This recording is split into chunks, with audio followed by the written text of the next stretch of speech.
আজকে মাননীয় chief adviser আজকে তিনটি দলের সাথে মিটিং করেছেন। আপনারা জানেন তিনটি দল হচ্ছে বাংলাদেশ জাতীয়তাবাদী দল, ন্যাশনাল সিটিজেন্স পার্টি এবং জামাতে ইসলামী বাংলাদেশ।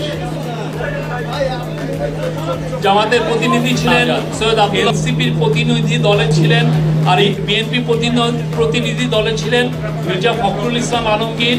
ডক্টর প্রধান উপদেষ্টা জানিয়েছেন, স্পষ্টভাবে জানিয়েছেন তিনি জাতির উদ্দেশ্যে ভাষণে নির্বাচনের যে সময় ঘোষণা করেছেন নির্বাচন সেই সময়ের মধ্যে হবে।